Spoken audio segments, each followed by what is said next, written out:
My friends, on each of your chairs, you'll notice a folded flyer. In it, you will find a recognition of just some of what our organization has been able to achieve since our early days in 1884. We are comprised of over 42,000 members throughout more than 870 global chapters, 21 technical committees, and over 500 active standards and 371 active PARs. We disseminate industry-changing information across 7 published journals and 1 award-winning magazine, with 1 new one coming up next year. We come together throughout 30 annual conferences and meetings like this around the world. For 140 years, IEEE PES has been charting the course for what the future of engineering will be and defining the critical role we all play in the global energy transition. Such historic transformation does not happen by luck. It happens because of hard work and adhering to science and principles of engineering and innovation to usher in epoch-making change. It happens when diverse energy leaders, like those in the room, work together to lead this change. Consider that in 1884, when IEEE and PES were first brought to life, the United States was crisscrossed by telegraph wires, and Europe and America connected by underwater cables. Arc lights were used in several cities. Thomas Edison's Pearl Street Station was supplying power for lighting. There were numerous firms manufacturing electrical equipment, and the telephone was growing in importance as communication tool. This burgeoning electrical activity prompted by Franklin Institute to sponsor an international electrical exhibition in Philadelphia in 1884, attended by Thomas Edison, Elihu Thomson, Edwin Houston, and Edward Weston. This exhibition proved to be the catalyst for formation of the American Institute of Electrical Engineers, eventually evolving into today's Institute of Electrical and Electronic Engineers, IEEE. Those early days paved the way for what's possible for generations of energy innovators to come. Now we are in the midst of another historic challenge defined by a global energy transition to address climate change. Make no mistakes, successfully transitioning to a smarter grid and cleaner energy world will not happen despite IEEE members. It will happen because of our members. To ensure we can meet these challenges, we must not only gather and share our ideas and expertise, we must strengthen the role and purpose of this great association. For example, our workforce initiative must strive to strengthen our industry with professional development opportunities and support of STEM education programs. We must level up the ways we engage all our members around the world and leave no country behind. With respect to our climate change initiative, which I'm especially passionate about, we must use this global effort to align our national and global actions to ensure that we successfully address the climate threat. Understandably, some may believe that leading this effort to successfully transition our nations to a cleaner and more sustainable energy future is a lot to ask for engineers. It indeed may be, but ask yourself, if not us, then who? Truth to behold, as our recent survey found, 8 out of 10 people in the United States agreed failing to address climate change poses a threat for future generations, and most importantly, 79% believe that engineers should play a leading role in fighting the climate crisis. While the responsibility all of this may be overwhelming at times, it should serve to inspire and empower us to achieve and do more. We must, as our theme makes clear this week, be willing to reinvent ourselves and be resilient and face whatever challenge we may face. We must continue to be open to looking at current issues through every possible lens, even as we engineer life-changing solutions and to the world's toughest challenge. We must consider the impact of forces and areas, such as those by regulators and policymakers, that were not taught as part of our academic training. And we must understand how the many concerns of the public and how the energy transition is communicated and perceived. That will shape what can and will be accomplished in our respective nations. Just as we did over 100 years ago, we as individual engineers and as professional association must think differently, better, to identify the challenges and opportunities before us. To help us better understand this energy transition from a different perspective, we have two speakers with many years of expertise and knowledge in the policy and communication arenas. Dr. Chris Kofinis, the CEO of Park Street Strategies, and Jean Rodriguez, Assistant Secretary of the Department of Energy, are two of the nation's leading policy and communication experts. They, as you will soon hear, will share their perspective on how the landscape in which the energy industry operates is now increasingly marked by a challenging regulatory and public environment.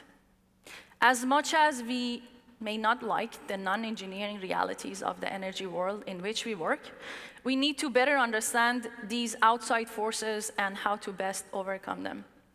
Together, we'll chat about the industry and IEEE PES must know and do to successfully lead the energy transition.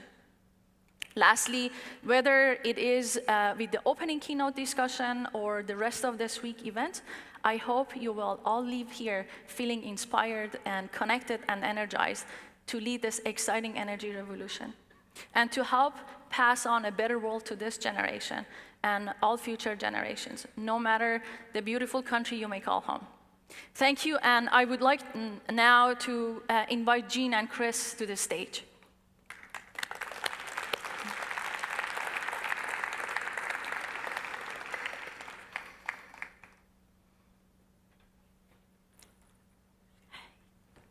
Good morning. Wonderful introduction. Good morning. I am glad you made it, despite all the... Morning, everybody. All right, I am joined by two of the nation's leading policy and communication experts, as I stated. And Jean Rodriguez, Assistant Secretary of Electricity, U.S. Department of Energy, and Chris Kofinis, CEO of Park Street Strategies. And we are going to discuss challenges and what the industry and IEEE PES must know for this transition. So let's begin. I want to sort off with a nod to our past as we are celebrating our 140th anniversary of IEEE PES and look forward to the future. In the late 19th century, three brilliant inventors and founding members of IEEE, Thomas Edison, Nikola Tesla, and George Westinghouse, they battled over which electricity system, direct current or alternative current, would become standard. And during that bitter dispute, Edison championed the direct current system in which the electrical current flows steadily, and Westinghouse promoted the alternative current in which the current flows constantly. And what strikes me about that debate is not the technical part of it, is the importance of communicating electricity and new technology effectively to the public. And you can find the script of those debates in a library, in a small library in Alabama, in south of United States. So my question to you is that, what are the most effective ways to engage public and communities in our current energy transition, considering what we are going through? Jean. Oh, thank you. And thank you for inviting us here, everybody. The best answer to this question is going to come from the gentleman to my right, Jay, because he's an expert on communications. But let me give you an answer from a perspective of some 34 years in the energy industry. And I guess it starts off a little bit like this. All of us who grew up in the energy industry, none of us started as a child thinking, gosh, I think I want to be an astronaut, or maybe a fireman, or maybe a utility guy. No, the world of electricity, the world of the energy system, is just not something that real people in their homes and businesses understand and think about. So from my perspective, if you're trying to engage real people, and that's whether, there are so many communities, there's legislative, regulatory, policy making, they're all influenced by one group, and that's real people. So if you want to talk to real people who don't understand and don't want to understand the engineering complexities of the system, the most important way to engage them, and this is coming from a former classroom teacher, don't educate, engage and communicate. And I say that like this. In the process of rulemaking, in the process of delivering products and service, in the process of delivering solutions to people, no matter what the nation, the fallback approach is to think about, well, I'm going to make something back here, and then say, how do you like it? Well, that's the wrong way. You use the word engagement. Engagement means upfront, communicating with the people who will either be the beneficiaries or participants in whatever it is we're trying to do. And that's the only way to be effective. So as I always ask my staff, kind of last thought on this, I always ask my staff, do we want to be right or do we want to be effective? Being right is about bragging what you think the right answer is, selling the features. Being effective is engaging with people to recruit them early in the process, and not selling features, but selling benefits, because that's what people care about. So that's my perspective for 34 years. Thank you, Gene. And Chris? I'm probably going to say something that's going to make people, question a few things, especially in a room of a lot of very, very smart, bright people, engineers. The greatest threat to the energy transition that is happening in this country and around the world is not technological. Mm-hmm. It's communications. Right? It will be whether the public believes this is the right thing to do, not whether the folks in this room think it's the right thing to do. Because the brutal reality is they outnumber you. And as long as there is a disconnect there, and there is, and you see this not just on issues like climate change or the energy transition or whatever, but across numerous type of social and economic issues. When that disconnect emerges, especially in this day and age that we live in now, right, where the most powerful device that we have, right, that has democratized the world in a way that has never happened before, is this little device that we all carry around, right? That our kids, especially if you have kids like I do, I have 2 teenagers, can use it a lot better than we can. And the speed by which information travels and misinformation travels is so fast. So the lack of recognition of that dynamic, right? Because think about it. I mean, and Shay said it in her opening remarks. I mean, you all are incredibly accomplished people. You've obviously done incredibly, academic, scientific studies to get to where you've been and are. How many communications classes did you take? Yeah. I would hazard a guess none, right? And imagine if you're in your respective meetings at wherever you may work, in whatever country you may call home, and someone like me walks in and starts talking about communications, your eyes probably roll and go, what is this fool talking about? And what I'm actually talking about is something that's critical, and that is whether we are going to empower this transition or whether we're going to stop it. That is the reality of what we face. It is really, and this is not unique to one country, it is happening all over the world in its own respective way. Now that's, if you will, kind of maybe the bad news, right? That there's a serious, significant challenge that you can't engineer your way out of it easily. The good news is there's an amazing story to tell if you tell it and you communicate it effectively and constantly and understand, its importance. So I always like to leave folks with actions, right? When we do these kind of talks or whatever audience I'm in. So I'll give you one action that I'd ask you all to kind of carry back to your respective homes and places you may work. When you're sitting in the room with, a lot of other bright people and you're talking about, whatever technological or engineering challenge you have to work through in order to get this energy transition that, we're all so passionate about to actually move forward, ask someone, anyone in that room, how are we going to communicate this to the public? And if you hear silence, that's a bad sign. So think about that as you go back home. Thank you, Chris. Yep. And yeah, I can tell you that I haven't taken any communication classes. Well, I haven't taken any engineering schooling around the world. So we're even. So I am going to take advantage of the background that both of you have in regulatory space and legislation and Congress, and ask about regulatory and public challenges around the energy transition. What are the most significant challenges with regulatory and social that are currently facing this global transition?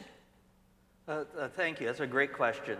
And we engineers are problem solvers. So we recognize we live in a world of complexity. We live in a world in which we thrive on the fact that there are a lot of problems out there to solve. But your question framed, I think, 3 elements. I'll hit one on each. Regulatory, and this is not going to be news to anybody. The pace of regulatory progress is snail pace compared to the pace of innovation and the waves of change that are happening in our societies around the world and to our electric systems, no matter where you come from. Regulation necessarily moves slower than the pace of innovation, and that used to be a good thing, Shay. It used to be a great thing. And you're going to go work at a utility in California that I have a lot of dear friends at. And what you'll find when you're there, is for all the bragging we do in California about the progressive policies and politics, the pace of regulation there is the same as it is anywhere in the world. It's slower than innovation. That is an incredible challenge. That is a problem. Communication is part of how we're going to resolve that. For social issues, it's simply this.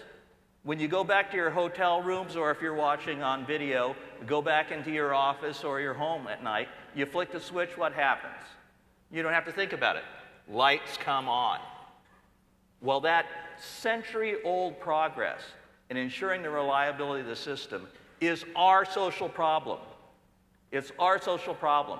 Let us pat ourselves on the back for the great work we've done in making reliable electric systems all around the world. But it also means it brings with us a sense of complacency about the engineering marvel, about the magic and the work that needs to happen to keep reliability. Shay, you know this from your role in Puerto Rico. That complacency leads to just taking the work that's done by the people in this room and on the screen for granted. And that is a problem. So that's the social aspect. Political, the answer is really easy. The fact that we ask the question about the politics of energy, that's a huge problem. Energy, reliability, resilience, security, affordability, access to all for clean energy, that should be a given, no matter what you wear on your lapel pin, no matter what government you're under. We should be, the folks in this room and the folks in the energy industry writ large, we should be the most apolitical issue on the ticket, but it's not that way. And it's not that way anywhere in the world. People have been politicizing energy. So that's why the engineers in this room and on the screens are so important, because they bring credibility to the notion that energy reliability, resilience, security, affordability, and equity are not political issues. They're just problems that need to be addressed and solved. Even asking the question made me pause and made me uncomfortable to ask, but yes. Chris. Well, yeah, here's how I'll start in terms of answering this question. I want to ask everyone to do something.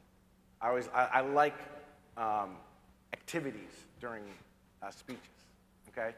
So I want everyone to reach into their pocket, right? Now, this would have been much better probably 20 years ago if I did this. I want everyone to reach into their pocket. If they have any kind of cash, okay, I want you to take it out of your pocket, right? I want you to do it right now. If you have any cash. If you don't, all right, okay, well, that's okay. Credit cards fine, don't work, right? I want you to take any cash that you have in your pocket, take it out, hold it in your hand, and I want you to give it to the person next to you. Right? Think about everything that is done at a national level is individuals like us giving our money to the state, and the state deciding how that money is going to be reallocated, right, in order to serve some type of larger mission or goal, right? Inherent in that dynamic, obviously there's a lot of debate, discussion about politics, et cetera, but inherent in that, dynamic of giving your money away, whether it's to the state, whether it's to a utility, or whomever it may be, right, is a value proposition. And what I mean by that is, what are you getting back, right, for what you are giving, right? And what you want always is, in a perfect world, you want equal value. In the best world, you want more value. And when it comes to that, and when you think about it in that kind of, let's say, cold, calculating fiscal terms, the greatest challenge in my mind to the energy transition is cost. And who is going to ultimately pay for this? And why this is so important is because of what is happening right now globally, right? And it's obviously worse in some countries than any others. For those of us who have maybe some more gray hairs, right, and remember interest rates in the United States, and I'll focus on that because that's the one I'm more familiar with. Interest rates were high double digits, right? I believe they, in the early 80s, they maxed out around 15% or so, right? Anyone who, imagine buying a home back then, right? And now we went decades, right? And in all the research we've done over the last few years, the greatest economic issue of concern that causes more economic anxiety is inflation and price and cost, right? And you ask any person, including ourselves, right? You go into the grocery store and you go, wow, that's a lot more expensive than it was a year ago. So when you're talking about billions of dollars that will have to be allocated to pay for this energy transition, someone is ultimately going to have to pay for it. And you're already seeing this significant pushback in many parts of the world, right? So it's not just technological. So if we don't figure out how to explain value better, and what I mean by that is, and Gene kind of touched upon it, right?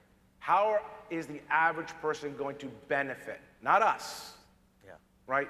Not the owners of the company, not the engineers who are going to get excited of what they built, but the person that is sitting there at home, has nothing to do with the energy industry, and says, okay, I benefited from this.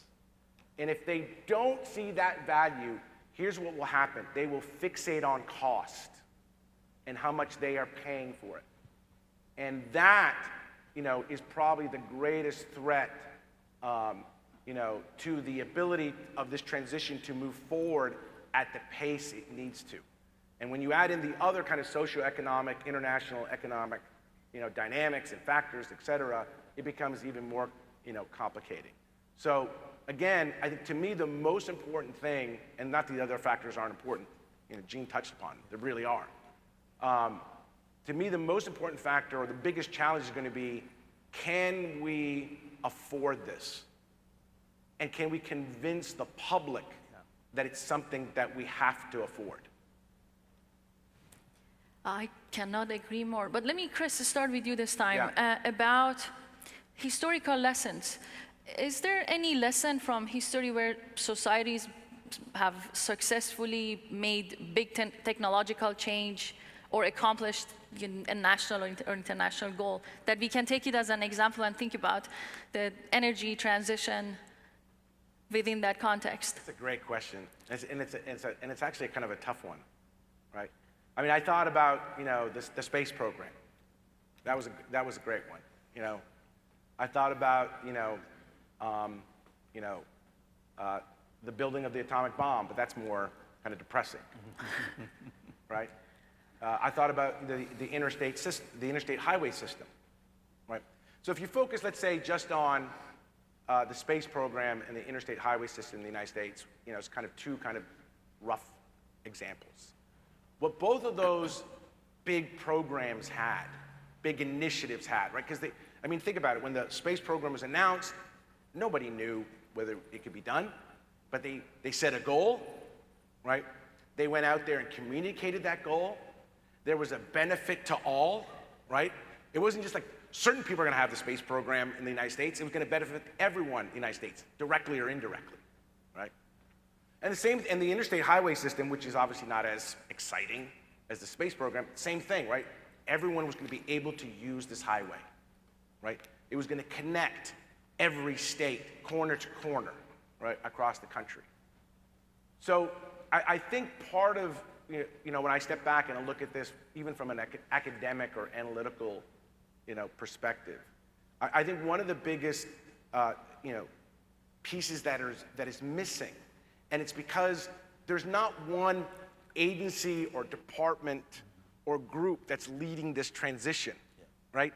I mean, it's hundreds, thousands of, you know, individuals, tens of thousands of individuals, actors, groups, whatever it might be, right? So who controls that big, you know, that big message or that vision that is going to inspire the country in terms of where we're going? So I think when you take back and kind of like think about what's the piece that's missing that would really give, I think, clarity to the public is, you know, where is this, when are we going to get it, right?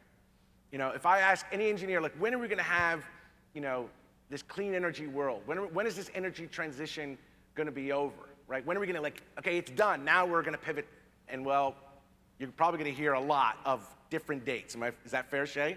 It is fair. Right? It's a journey. Yeah, and I understand that. But we need something, like a goal that is clear, that we're driving towards, that we're going to aspire to, and it's going to happen, right? And it needs to be kind of being pushed that way. That's probably the two best examples, I think. Thank you. Yeah, I can actually relate to both of them. It's easy to communicate, it's easy to understand, and Yeah. you didn't leave anybody behind. Correct. Gene, I absolutely love that answer, so let me start by saying ditto. But in all seriousness, since I'm the nerdy guy on the stage, let me talk about something from the energy industry that I think has, it's maybe less relatable than the space race, but I think it has really important lessons for us in this room today. Here, I'm going to look at U.S. history. In 1936, the Rural Electrification Act was passed. And that was passed in a time of great concern and constraint. It was part of the Depression.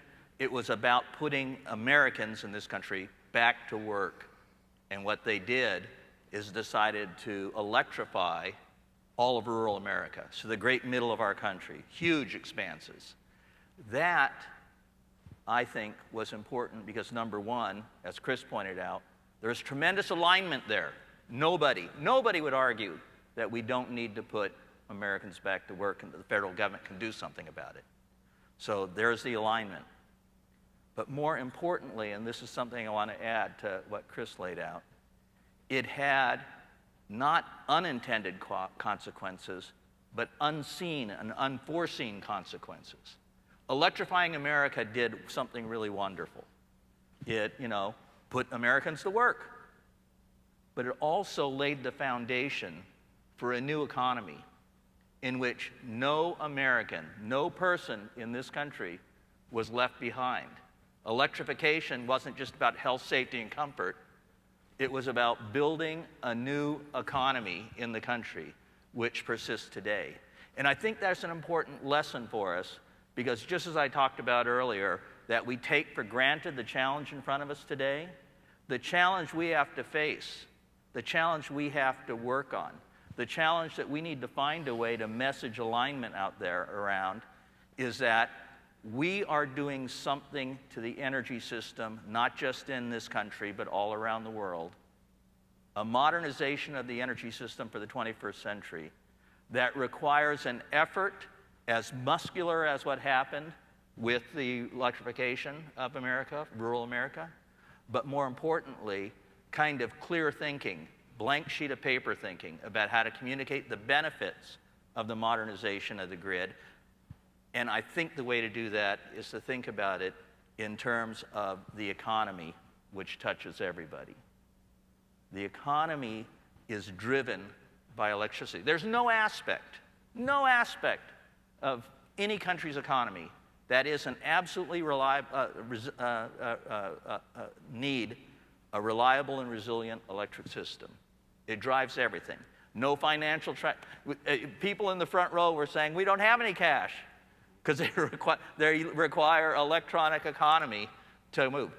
We are the foundation for the new economy in this globe. And if we think of it that way, maybe, just maybe, we can find not just the right message, but as Chris pointed out, the right messengers.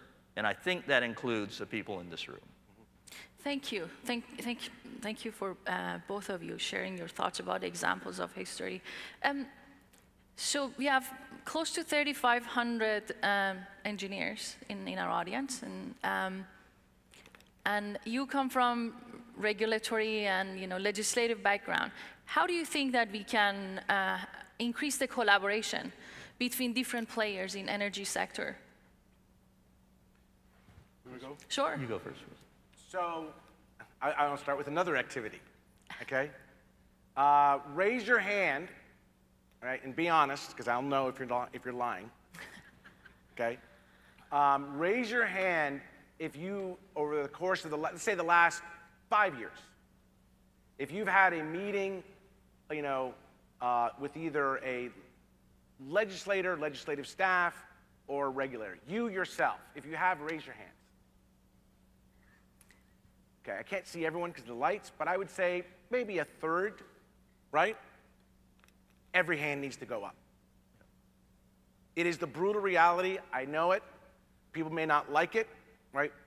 Your expertise, right, and your knowledge about this space, right, the energy transition, the grid, what it's going to be, what do you need to maintain, ensure reliability, resiliency, all of the elements that will go into this transition and ensuring what the public, if you will, wants and what stakeholders want, right?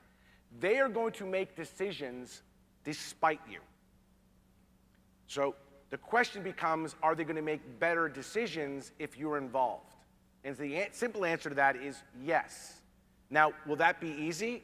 No, because it's not a one meeting. I was a chief of staff in the United States Senate, right? And I would always there would always be days, during certain periods part of the year where we called them essentially lobby days, right? Inside our office. Because all of a sudden, right, armies of people would show up from respective groups to come in and talk about their respective issues, right? And then they would disappear. And I always would wonder, do they think the legislative process stops after lobby day, right? So the simplest way to think about it is, and obviously it's not your primary role and responsibility, but you have to think about it in terms of how much more of a positive impact it can have on what you are striving to accomplish and do. You have to engage. So here's a lesson, right? You have to engage often. Period, right? They don't, it's like the advice, I would give my students, right, when I was a professor, right? I would say, you want a better grade? And they'd look at me. I'm like, go to your office, go to the professor during office hours, right? Because guess what's going to happen? When you're, especially in political science, right? Math is not as relevant, right? Or the maths and the sciences. So you go to the professor's office. Why? Because if you're on the edge between a B+ and an A-, and they know you and they see that commitment, they'll probably boost you a little bit, right?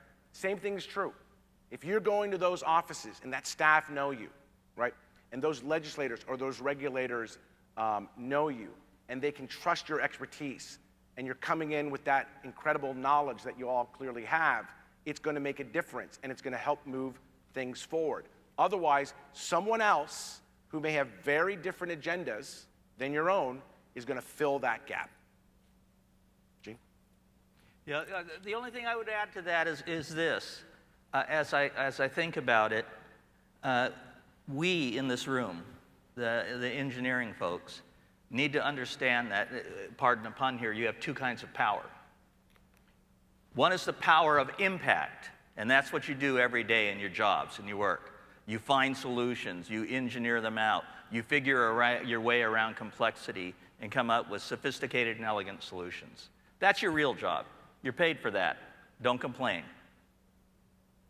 But recognize that you have a second kind of power that I think we need to put to more productive use, Shay.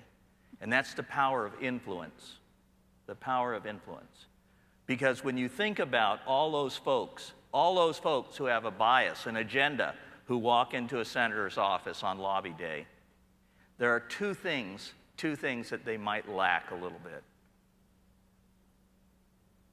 One is a notion that they are unbiased actors in the field. Because they're not, they're selling something.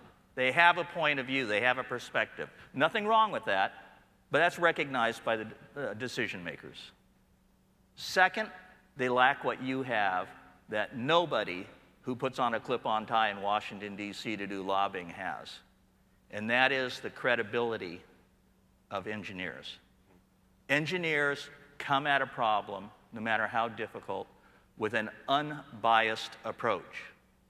An unbiased approach. Recognize the importance of that in informed decision-making, as Chris was talking about. We like to say facts matter in Washington, D.C., and they matter. But you know what else matters? Physics.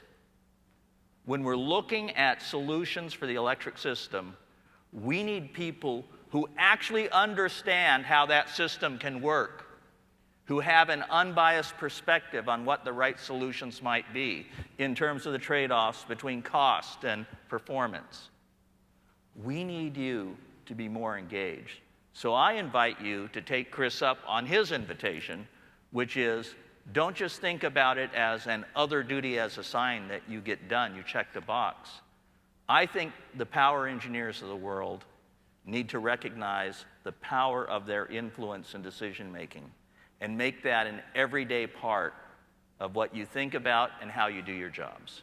And that's going to take engagement.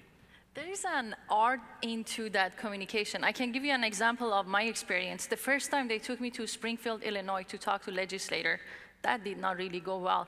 I had to talk about cluster microgrids, and I started passionately talking about the distribution PMUs that is we are going to collect data, 33 samples per 1/60th of a second, and that's going to be the foundation for distribution, state estimation, and I saw that the eyes started like going around.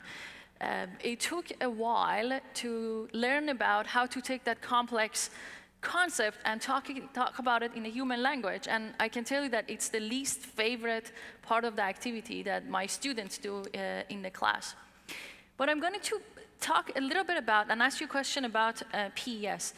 Our Vice President of Conferences, Jackie Pierce, sitting right in front of me. How many, our 3,500 attendees from, how many countries they come from? Do we know? I think it's over 30. Over 30. So we have in this room people from over 30 countries. It's a powerful platform.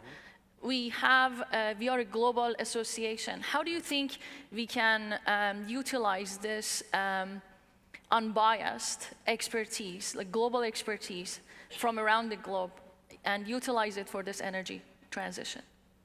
Would you start with me? Sure, yes. Okay. So in the global perspective, I think we've been kind of teasing this a little bit, and I want to make sure that the answer is clear. We're not asking IEEE to become a legislative advocate. We're not asking IEEE to become, begin quotes, political, close quotes. I think that would be a huge problem because it would squander the credibility that I was just talking about earlier. But what I do think we're asking, on a global basis, looking at this from a perspective of all the peoples in the world, there are two paths you can go by that the influence that I talked about earlier, the influence of your intelligence, the influence of your profession can have. One, if you're concerned about the impacts of climate change, which are ravaging countries around the world, potentially destroying economies, but certainly impacting the electric system. If you're concerned about climate change, which is a global issue, then the influence of engineers to come up with the solutions it's going to take to decarbonize the grid, no matter where you are, and under whatever conditions, economic and political, that is an incredibly important place for you to engage. The second is, if you don't believe in climate change, you don't believe in the science, okay, I got a deal for you. Do you like reliability? Do you like resilience? Do you like security? Do you like affordability? That is a universal issue no matter where you are. No matter where you are. And again, Shay, I think of the experience and the burdens that you carried for so long in Puerto Rico. This is an issue, reliability, resilience, security, and affordability, that translates everywhere. And again, it's going to take the influence of the folks in this room and on that screen to help us make the right informed decisions to ensure that in the 21st century, we have a grid, a power system, a clean energy economy that accomplishes what people need it to do. I love that. Chris? I think, when you think about the expertise that you all bring, and then you kind of refocus it a little bit, and refocus it, I think, towards, and Gene touched upon this, refocus it towards areas that really matter to people's day-to-day lives. Not that the stuff that you do doesn't matter to people, it obviously does, but really tying into it, right? And this is, these are messages and these are, communications, if you will, strategies that you can adopt in every country. Doesn't matter where you are, right? The ability to go out there and tell that story, using social media or other avenues to tell that story about not just what you're doing on the climate or the energy transition, but I would say where it really resonates. I mean, there's two moments that most people realize their relationship with energy. It's when they get an energy bill, and they're like, wait, I have to pay for this? Right? And when the power goes out. Right? And then they are forced to realize, like, wow, there is this mystery force of individuals and technology and infrastructure that is making day-to-day life, possible. And, the ability to go out there and share those, I think, stories in a formal way or informal way is something that everybody can do. There's nothing stopping anyone from sharing that. And to get people excited about, when a system goes down because of a major hurricane, as we've seen, over the last, few months, it doesn't just turn on, because somebody flipped a switch. There's an enormous amount of work, right, that makes that happen. And the same thing, whether it's in terms of the future resiliency, whether it's, again, empowering this, clean energy transition, and really going out there leading from the front and telling those stories. Because I'll flip it on its head of what happens when you don't do that, either in a organized or unorganized way. To me, one of the most interesting examples of the communication challenges that has emerged is around EVs, right? Now, EVs are not new, obviously, but there was huge excitement, especially over the last many years. EVs started, exploding in terms of the number, right? And all the automakers were like moving towards EVs, and then it fell off the cliff, right? And we've done a lot of research on this, right? And the most interesting thing was it wasn't the climate, benefits or not that was driving people, right? Yes, if it could be more affordable, that's great. It could be cleaner, that's great. But the thing that was driving them, no pun intended, to not buying them, right, was around range anxiety, right? Was this thing going to be there, right, when I needed it? If the storm, knocks the grid there, what am I going to do? That was a real, it may be, somewhat, irrational, people may say, or illogical, but that was real. And because that was allowed to fester and fester and fester and kind of spread, it is now infiltrated people's minds. Because there wasn't a really good counter narrative. And so my point is, everyone in this room, no matter where they live, right, has the ability to communicate, the value of what they do and the impact that they're having on the key things that people care about. And so my point is, you don't have to wait necessarily for some organized individual to tell you, or even the association to say, do this. You can do it on your own. And it can actually be even more powerful that way. Many of us in this room resonate with your example of it's not a flipping a switch to get the power back on. Yeah. Me coming in from Puerto Rico, I see my colleague Maitali from Center Point, Texas, and I'm just seeing someone from Illinois and what they are dealing with 400,000 customers out. So you're right on. You also touched on the technological aspect of it. So maybe I would shift to you, Gene, about the biggest challenge of the technological barriers to this energy transition. If we want to focus specifically on technological barriers, let me give you 3 to think about, because I think it covers all of those issues we were talking about. One is the example of energy storage. It exists today. In fact, there are a lot of different approaches, chemistries, et cetera, that can be put to play. But why isn't it widely adopted? It isn't widely adopted because of 2 things. Number one, something that's a technological challenge that folks in this room think about is we need better performance. We need long duration, grid scale energy storage. And we need it, something that keeps coming up time and time again between the answers that Chris and I are giving, we need it to be affordable. Or in the words of regulators who approve these kinds of things, it needs to be cost effective against other options. So that's one technological challenge, how to get performance up and cost down. And that goes to almost every type of thing. Another approach I will talk about is if you look across the world, you'll see varying degrees of acceptance and adoption of advanced conductors. Think of it, transmission wires, and it's how much energy they can push through at any given time.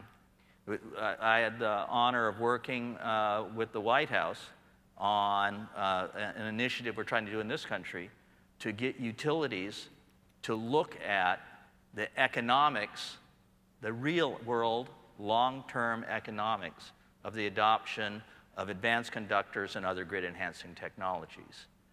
They're not being adopted because of those things I talked about before, a culture of risk avoidance.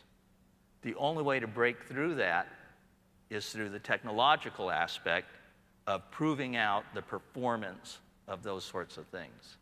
And the third thing is this, and this is where I think the influence of this organization comes into play. The operations of utilities, whether in the United States or anywhere in the world, the operations of a 21st century grid are changing with the adoption of more and more and more inverter-based resources, with the ravages of climate change in, affected events. All of these things mean the way we operate the grid needs to change. And the people who need to inform those decisions are sitting in this room right now. Chris? I mean, Gene knows this stuff and a lot better than I will ever know.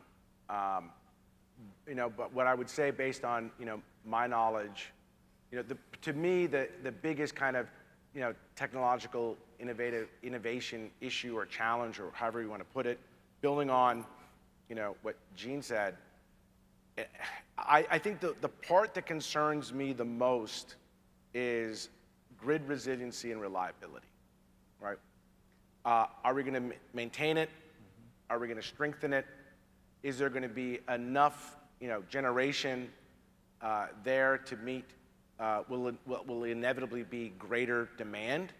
And can all of that be done at a cost-effective way?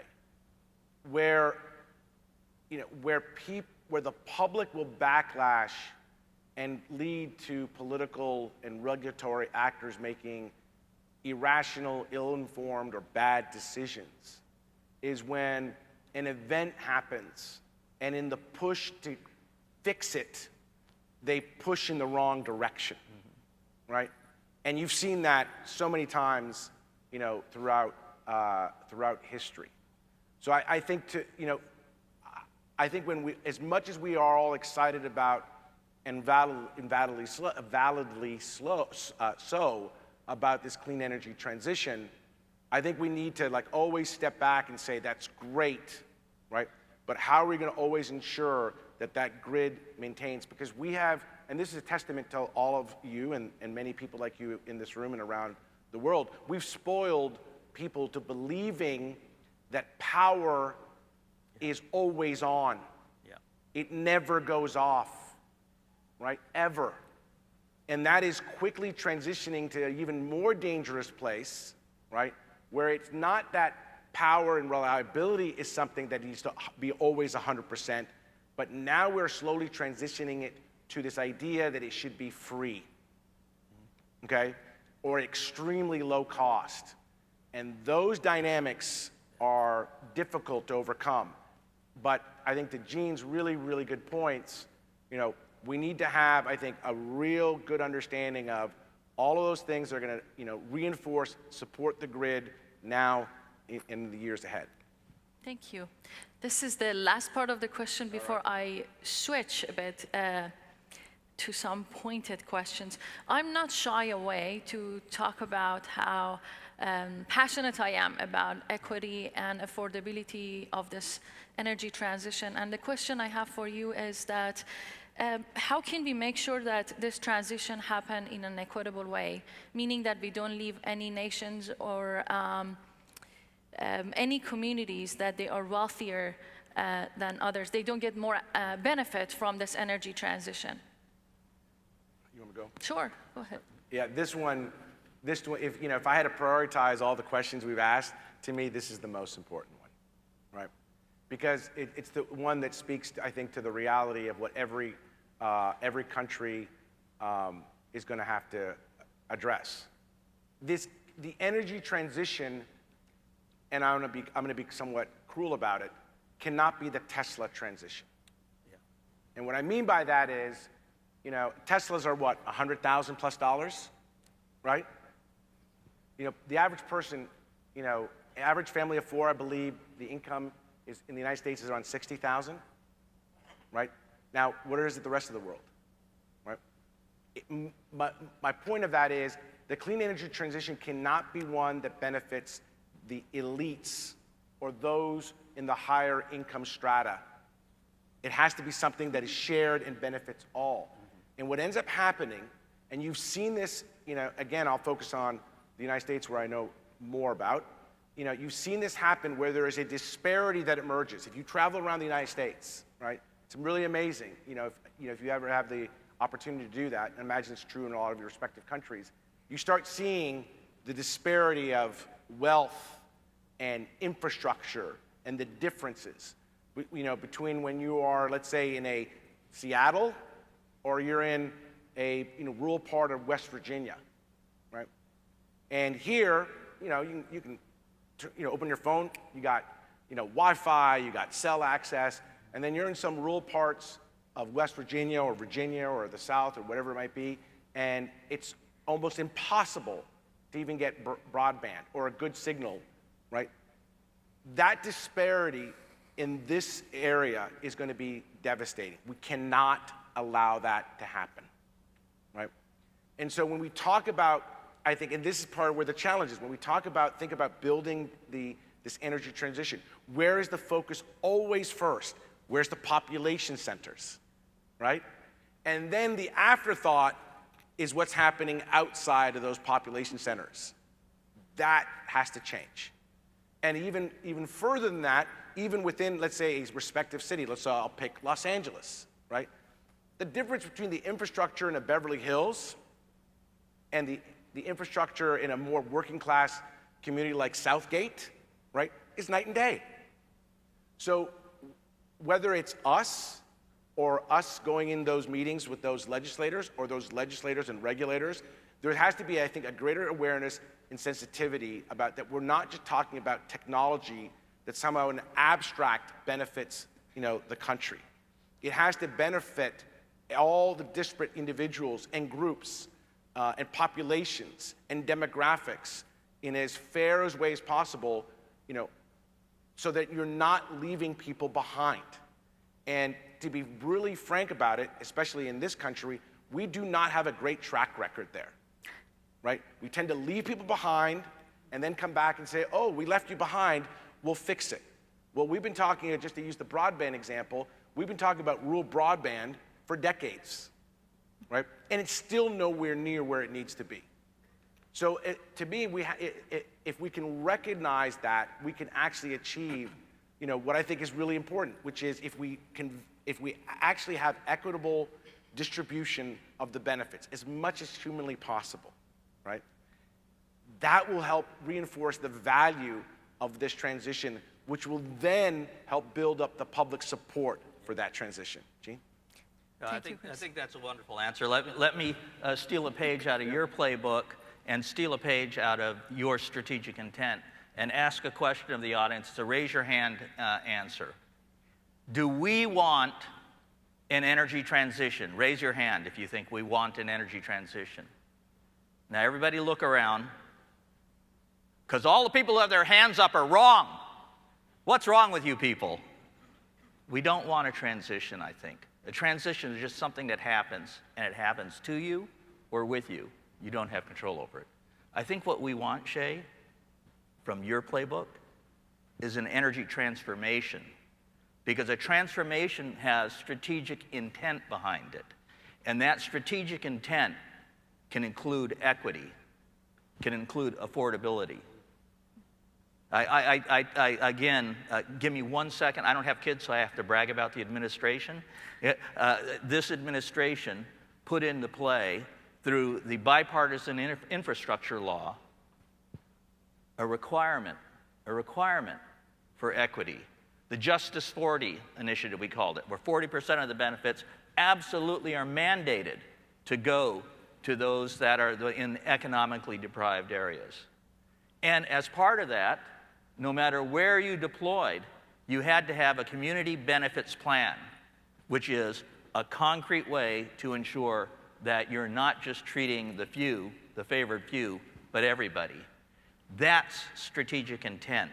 That's the kind of stuff you've been doing your entire career, ensuring that equity isn't an add-on or a nice-to-have, but it is built in to the transformation that we need to be part of.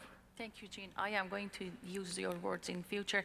So, Bernard Pivot, a French journalist, ended every interview with a list of pointed questions to better understand the person that they were talking to. I'm going to take a creative liberty with the ones he asked, and starting with you, Gene.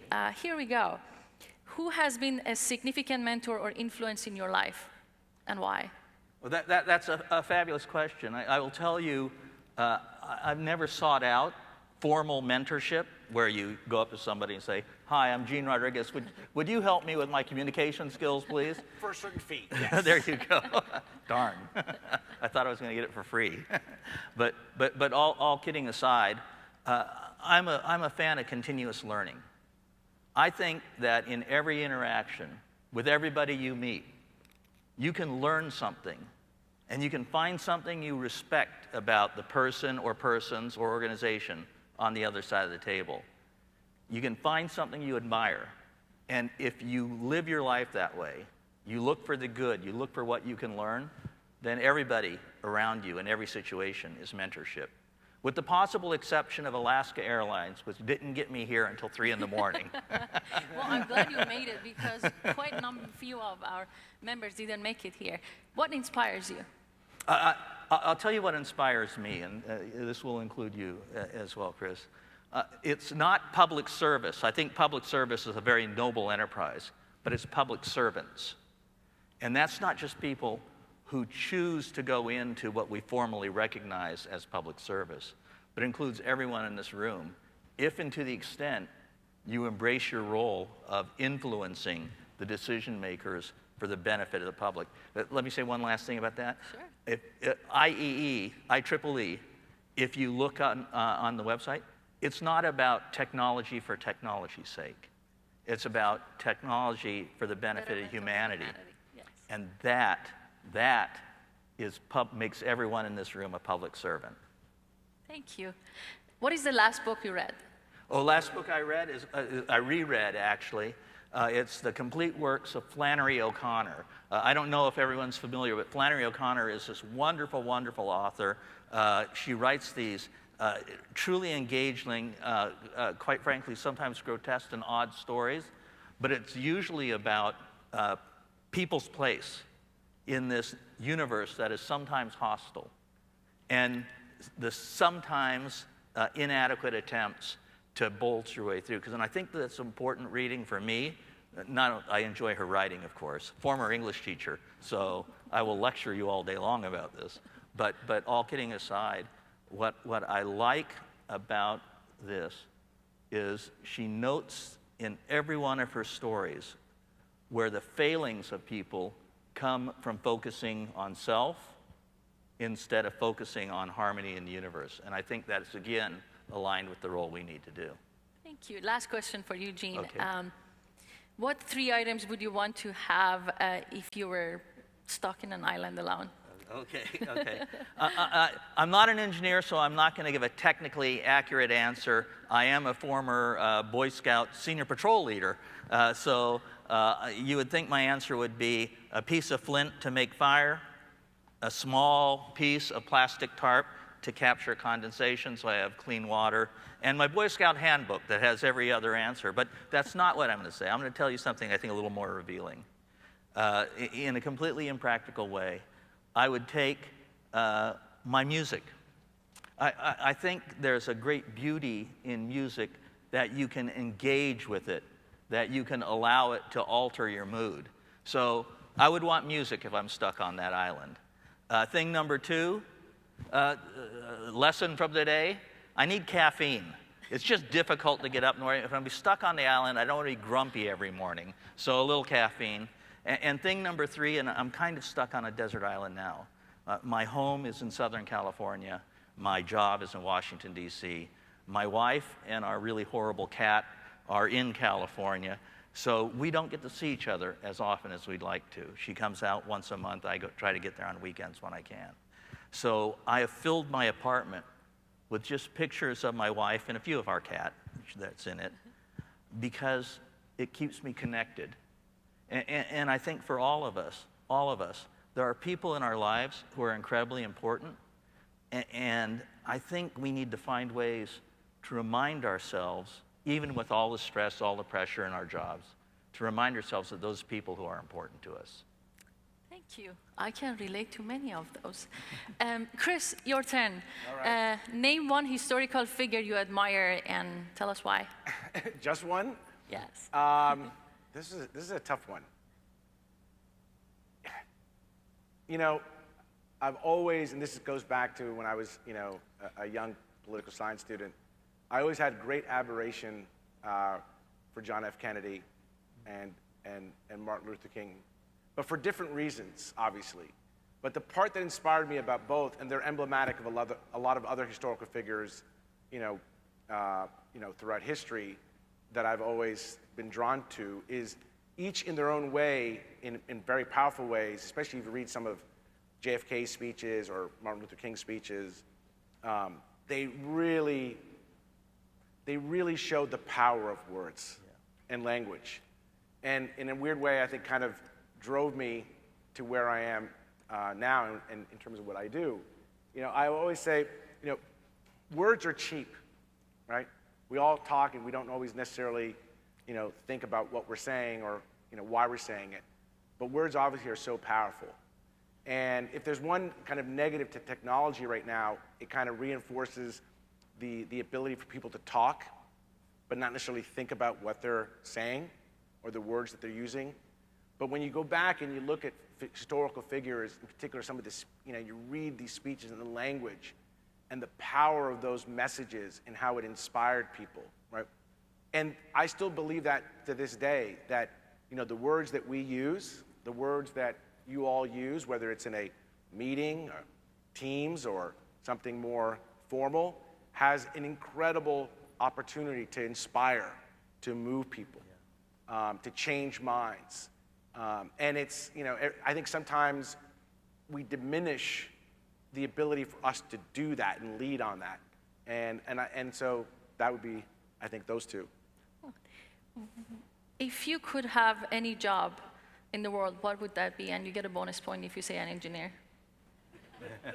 Definitely not an engineer.